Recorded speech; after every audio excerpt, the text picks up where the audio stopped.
Amid the vast and arid Texas desert, a legend whispers about the improbable meeting between the region's wealthiest rancher and a pure-hearted widow on the brink of destitution. It's a story of ambition, despair, and an act of kindness that echoed through generations.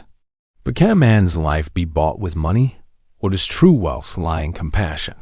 Prepare to meet Eli Thompson, a cowboy whose destiny was sealed not by his fortune, but by an encounter at the edge of death.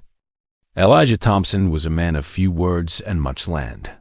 The owner of a cattle empire that stretched to the horizon, his fortune was as vast as the Texan landscape he dominated. The Open Sky Ranch was the heart of his empire, a monument to his tenacity and his ruthless temper. Eli, known for his iron fist in business and his scarce generosity, lived in a self-imposed solitude. He had lost his wife years before and had become estranged from his two sons, Benjamin and Caleb. The ranch's mansion, built with massive stone and fine wood, was a castle of luxury and silence. Its corridors echoed with the absence of family warmth. Benjamin, the elder son, was an almost perfect reflection of his father in business. Shrewd, calculating, and cold, he managed the ranch's finances with the same harshness as Eli. His ambition knew no bounds, and he saw the ranch only as an enterprise to be expanded and protected at all costs. His father's approval was his only goal, and he sought it by imitating Eli's lack of emotion, becoming an exact replica of a man who was, in essence, just a businessman. Caleb, the younger son, was the opposite. A free spirit, an artist with no calling for cattle, he lived in the shadow of his father's disapproval. While Benjamin debated cattle prices and land contracts, Caleb lost himself in his sketchbooks, capturing the raw beauty of the desert in charcoal strokes. He felt like a stranger in his own home, a spectator in his family's life. The family relationship was a web of unspoken tensions. Meals were silent, interrupted only by comments about the weather or business. Eli, in his arrogance, never noticed the chasm that had formed between him and his sons. He believed his inheritance, his empire, was enough to hold them together. The only person who seemed to get close to Eli was Samuel, his loyal foreman, an older man who had known him since his days of poverty and with whom he shared a friendship forged in decades of hard work. Eli's health, however, was in decline. He felt weak, with chest pains that made him stop his ride and clutch his chest. His personal doctor, Dr. Carter, a soft-spoken man with a worried look, had warned him repeatedly, "Mr. Thompson, your heart is no longer that of a young man. Stress and overexertion can be fatal," he had said on his last visit. But Eli was too stubborn to listen. He believed his willpower and wealth could overcome any illness. This belief, however, would be tested in a way he never imagined. Meanwhile, a few miles away on a small rented plot of land lived Sarah Miller, a young widow with two small children, aged 6 and 8. Her husband, a farmhand, had died in a cattle accident a year earlier, leaving her with debts and the responsibility of feeding her family. Her rented ranch, the Little Eden, was an ironic name for the place. It was an arid land, with a small garden that barely produced enough for their sustenance.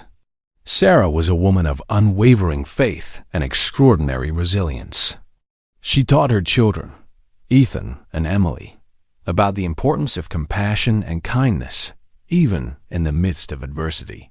They lived in a state of chronic poverty, but the house was always full of love and laughter. Her biggest conflict, however, was the constant threat of eviction. The landowner, a petty and impatient neighbor, had already warned that if the rent wasn't paid the following month, they would be forced to leave. Elijah Thompson, on one of his solitary rides to inspect the fences of his vast property, falls ill. His heart, already weak, betrays him definitively. He feels a stabbing pain, as if his chest is being crushed by an invisible weight. The horse stops abruptly, startled by its owner's sudden weakness. Eli falls from his horse, inert, his life draining away like sand in the desert. The wealth, the power, and the arrogance all vanished in that instant. His life, which seemed like a grand cowboy movie, now appeared to have an abrupt, melancholic ending, far from any audience. Alone in the middle of nowhere, the only thing he could do was wait for the end, or for a miracle. The scorching midday sun reflected on the sand, blinding Eli's already weakened eyes.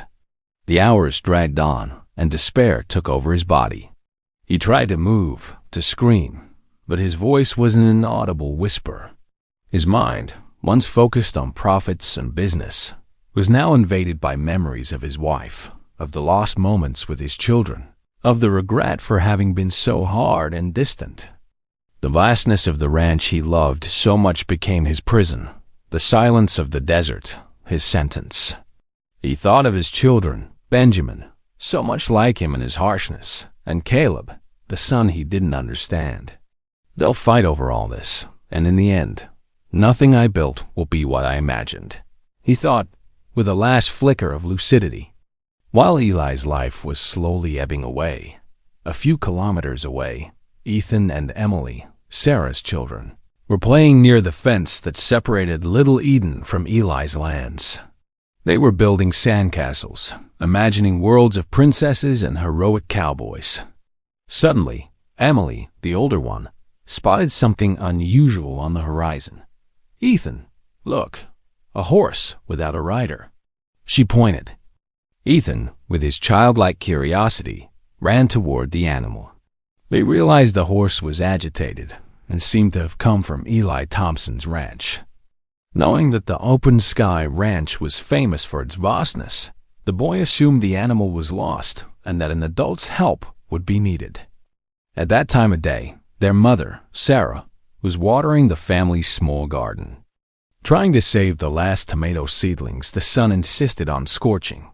"Mom, one of Thompson's horses is lost," Ethan shouted, catching the woman's attention. She was startled. "An Eli Thompson horse? But how?" she asked, dropping her hoe. Sarah, with her 2 children in tow, followed the horse's trail. The animal was visibly agitated. "Something is wrong. This horse wouldn't run away for no reason," she murmured to herself. The small family followed the animal for a few meters, until finally the horse stopped and neighed, as if signaling that they had arrived at the location. It was then that Sarah saw the inert figure of a man. She approached cautiously, her heart racing. It was the rich cowboy, Eli, the man the local papers called the Cattle King. He was pale, with cold sweat on his forehead and shallow breathing. He could barely mumble, "What, water, he whispered, his voice a thread of sound. Without hesitation, Sarah sent Ethan to get water from a small puddle forming nearby, while Emily helped her adjust the cowboy to a comfortable position. Sarah, with her faith and the little experience she had with first aid, laid him on his side and gave him the water her son had brought. Slowly, Eli's consciousness returned. He looked at the woman's face, who was watching him with a mix of concern and compassion. "My single quotes am ... Who are you?" he asked, his voice still weak. "My name is Sarah Miller," she replied. "Your children, Ethan and Emily, brought me to you. You're in danger, Mr. Thompson. You need a doctor." Eli, surprised, looked at the children. They showed no fear, just the curiosity and innocence of their age. He realized his life was in the hands of that strange family. Sarah then decided to take him to her house. "We need to get you to my house. It's not big, but it has some shade. Mr. Thompson's lands are too far away, and the sun will kill you," she said. Together, the three, with the help of a horse, managed to get the cowboy to Sarah's house. Sarah's small cabin, though modest, was a safe harbor in the vastness of the desert. Inside, simplicity was the rule. A rustic wooden table, 2 chairs, and a single bed. It was all the family had, but it was enough. Eli, a man accustomed to luxury, felt transported to a world he had forgotten. He lay on the only bed in the house, his head resting on a soft, clean pillow. The widow, with a heart full of concern, was caring for him with impressive dedication. She gave him vegetable soup, made with the few greens she had in her garden, and made him drink herbal teas she herself cultivated. The children, Ethan and Emily, treated Eli like a grandfather. They told him stories of their games and filled him with questions. Not knowing that this man was one of the richest in the region, Eli, in his vulnerable state, observed the family with a new perspective. He saw the joy of Ethan and Emily, the strength and kindness of Sarah. He realized that amid material poverty, that house was a refuge of emotional wealth, something that he, with all his money, could never buy. He remembered his own house, the large empty mansion, full of luxuries but devoid of human warmth. He thought of his sons, Benjamin and Caleb, and wondered if they would miss him. The answer seemed to be a cold echo in his mind. He knew they were more interested in his inheritance than in his health. Night fell, and the full moon illuminated the desert. Eli, now stronger but still weak, talked with Sarah. He slowly opened up, telling her about his life, his fortune, his wife's death, and the estrangement from his children. Sarah listened patiently, without judgment. She, in turn, told him about her life, her husband's death, and the struggle to support her children. She didn't complain. She just spoke with a serenity that impressed Eli. Money, Mr. Thompson, is important for survival, but it's not everything. What truly matters is your family, the people you love, she said, looking at the serene faces of her sleeping children. Suddenly, a loud noise, like a gunshot, echoed near the small house. Sarah was startled. What was that? She whispered, scared. It's my foreman, Samuel. He's looking for me. He promised me that if I disappeared, he would find me, Eli replied, with a thread of hope in his voice. Sarah felt a mix of relief and sadness. She knew Eli's departure was imminent. However, the noise did not repeat, and silence reigned again. She and the cowboy looked at each other, confused. The next morning, Sarah found a note on her door. It was an eviction notice. The landowner had given her and her children 3 days to leave. The rent money, which she had been saving for months, had been used to buy food and medicine for Eli. The woman's hopes crumbled. She didn't know what to do, where to go. Eli, who had already gotten up, saw the despair in the widow's eyes. "What happened, Sarah?" he asked. She, with a choked voice, told him about the notice. "I used the rent money to take care of you, Mr. Thompson, but I don't regret it." "You needed help," she said, tears streaming down her face. Eli was shocked. He, a man who owned a ranch, wealth, and cattle, was saved by a woman who sacrificed the little she had for him. It hit him. The plot twist was not about Eli's illness, but about Sarah's kindness.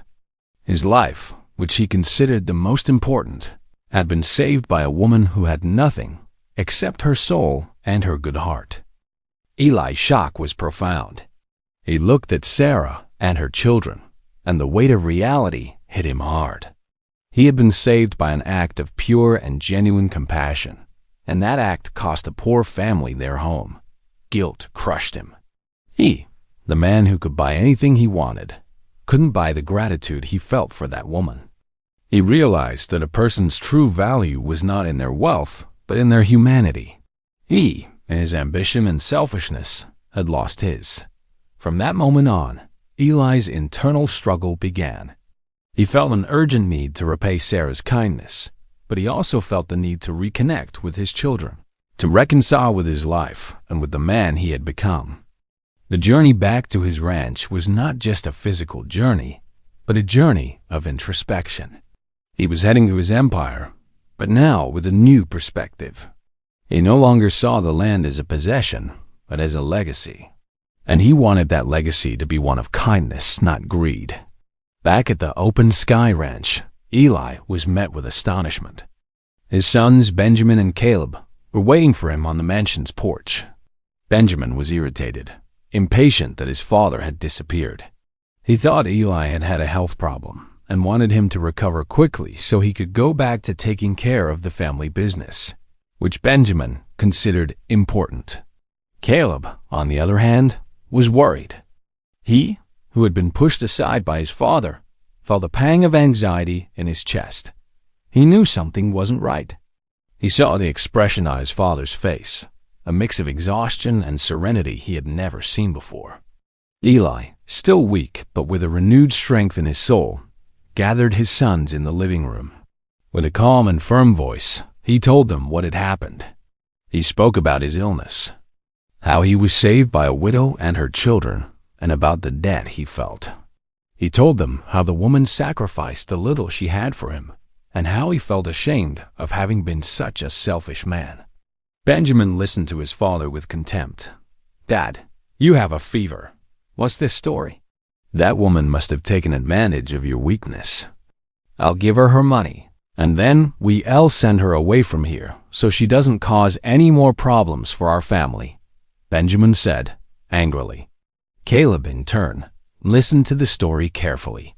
He looked at his father's face, at the tear-filled eyes, and felt a pang of pain. He, who had always wanted a connection with his father, felt that the moment had come. With a choked voice, he said, "Dad, I believe you. I know that woman saved you. I want to help her. What can we do?" Eli's gaze met Caleb's. A connection, which had been lost for years, was re-established at that moment. The tension in the room was palpable. Caleb was grateful that his father had come home and that he had looked at him to talk.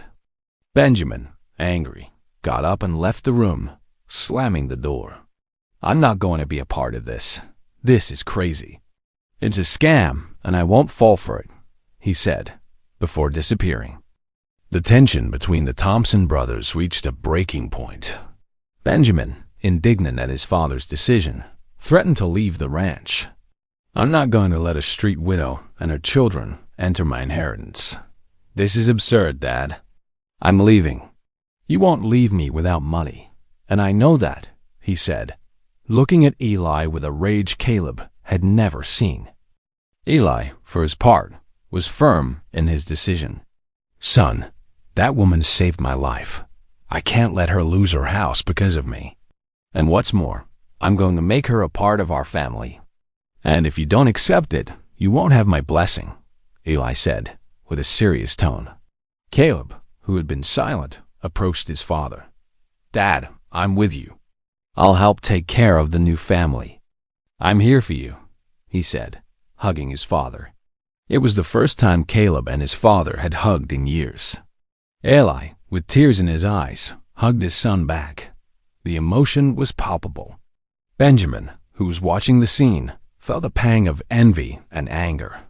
He couldn't understand how his father could abandon years of business for the sake of a woman. "You'll regret this, Dad. And I won't be here to see you fall," he said, before leaving the room, slamming the door again. Meanwhile, Sarah and her children were in despair. The 3-day deadline had passed. The landowner, a cruel and ambitious man, was at her door with a bailiff. "Sarah, you have to get off my land. I can't feel sorry for you anymore. The rent hasn't been paid, and now I have to ask you to leave," he said, with a cold voice. Sarah, with tears in her eyes, grabbed her children and their few belongings. They had nowhere to go. Ethan and Emily, who were scared, asked their mother. "Mom, where are we going?" Emily asked. "I don't know, daughter, but the Lord God will guide us." "I'm sure," Sarah said, hugging her children. Suddenly, a car stopped in front of the small house. It was Eli Thompson, with Caleb by his side. Eli got out of the car and approached Sarah. He looked at the landowner, and with a firm voice, he said, "I am Eli Thompson, owner of the Open Sky Ranch, and I want to buy this land. What's your price?" The landowner was shocked. He, who was a small farmer, was standing in front of the richest man in the region. He couldn't believe what he was seeing. "Mr. Thompson, I can't sell this land, double quotes," he stammered. Eli interrupted him. I didn't ask if you could. I asked for your price. If you don't give me a price now, I'll buy all the lands around yours and I'll isolate you, and then your life will become a living hell, Eli said, with a tone of voice that left no room for negotiation. The owner, scared, accepted the price. Eli bought Sarah's land and, in addition, offered the woman a job and a home on his own ranch. Sarah, you saved my life. And now, I'm going to save yours and your children's. You and your children are part of my family. Come and live at the Open Sky Ranch.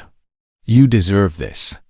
And now, this land is yours, Eli said, with an emotional voice.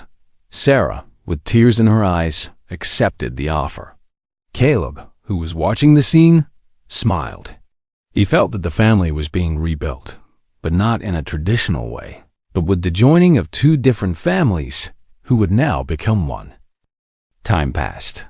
Sarah, now a respected figure on the Open Sky Ranch, took care of Eli's house and became a kind of advisor to the cowboy.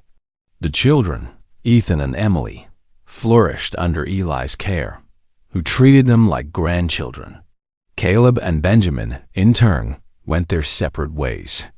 Benjamin, dominated by anger and ambition, left the ranch and got lost in the big city, where his fortune, built on dirty business, was quickly lost. He became a lonely and bitter man, without the warmth of family. Caleb, on the other hand, became his father's right-hand man.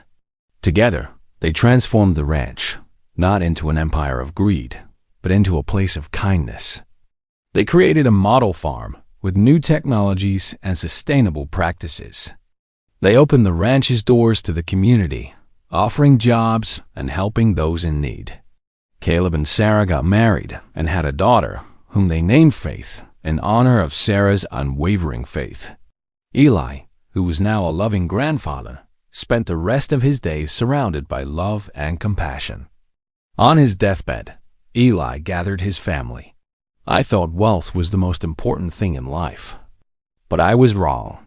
True wealth is in the hearts of the people we love, in the kindness we give, and the compassion we spread. And you, Sarah and Caleb, taught me that. You are my true inheritance. And now, the Open Sky Ranch is your home, all of ours, he said, before closing his eyes. Eli died in peace, with a heart full of gratitude and a body surrounded by love. The story of Eli Thompson, the rich cowboy who was saved by a poor widow, became a legend in Texas. His fortune, which was once a symbol of ambition, was now a symbol of compassion. His story teaches us that true wealth is not in what we have, but in who we are. That life, no matter how long it may be, can be changed in an instant by a simple act of kindness, and that our greatest inheritance is not the one we leave in our wills, but the one we leave in the hearts of the people we touch.